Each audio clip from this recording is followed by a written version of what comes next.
Okay, so we use the same example the same lab we used before. So it's a VTL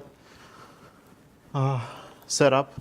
We have some virtual machines running, and we wanted to back up those virtual machines.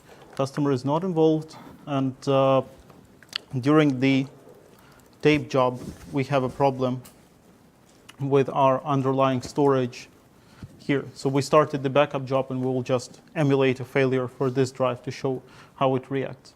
And almost immediately, this data So Max, there was a question that was earlier asked, and I'm not sure we got an answer to it, which is, how much storage is in the primary storage appliance? Or is that configurable? It is configurable. So first of all, it's available as software, and it's available as a turnkey appliance. So if you get it as software, then whatever you put it on. How many drive slots do you have? Are they SAS? Are they SATA? Are they are nearline SAS. Nearline SAS. Nearline SAS. 3.5 inch? Yeah, so 3.5 inch, of course.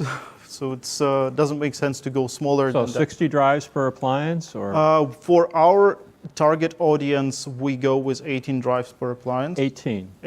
16. It's 12 in the front plus 4 in the middle. Okay. With the new generation of hardware, you can also put 2 more drives in the back. But we see that for now, this is pretty much sufficient because it gives you something like roughly 120 terabytes. And then when you turn on the dedupe, you get it to, ultimately, the idea is to get it to the petabyte scale, but we don't see customers going to that amount of data yet. Okay. The only customers who go to that amount of data use it as software in the enterprise use case I pictured before. Right. So we cannot show all the gears turning and spinning in between, but we just decided to show it in a very simple way. So we just have our support mailbox, and we get a ticket that there is a problem working with one of the tapes on StarWind, and this triggers an alert to our support staff to actually go there and watch what happened to the drive, why did the backup fail, or at least inform the customer that there has been an issue. So is this the ticket that your employee would see, or the ticket that the customer would see? First, it's seen by our employee.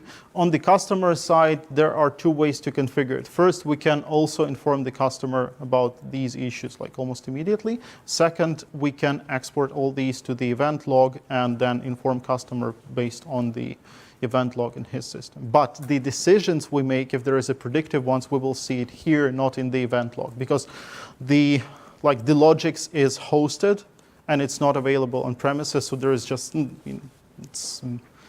will be coming the other way around. Yeah. So that was a really quick one, and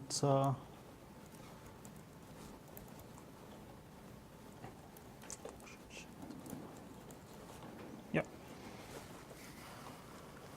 So basically, if we have a definite failure event, to answering your question further, it will be processed locally. But if it's something that needs to be adjusted or compared to data we have from other customers, then it goes here, post-processing, and then it's getting to the customer through the StarWind support staff, either as a notification or as an immediate request to go in through the secure shell and actually fix something. So what's an example of something that you would, that the AI would adapt to notify the StarWind folks to actually go and fix? Typically, it's drive failures we see. Then there are several CPU issues that we had with the surprisingly software-based installations. There was a problem with one specific Supermicro motherboard, and we have a pool of customers who just use that 2028 chassis, the common one with 24 bays in the front. They were getting a thermal problem, and we would detect it. So it's comparing CPUs, looking at CPU cycles, and 2 temperature sensors would actually give us the decision that it looks like that issue.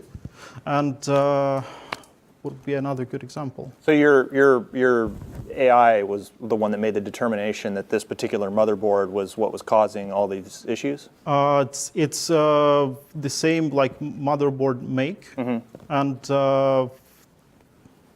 yeah, basically yes. Right. So we get to the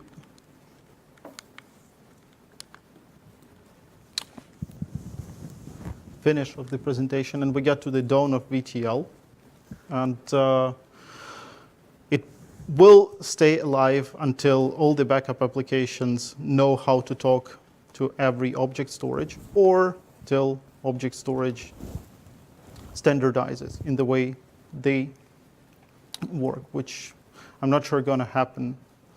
We didn't see it coming yet. It's still dialectish, and I have a gut feeling it will remain that way for a variety of vendor-related reasons.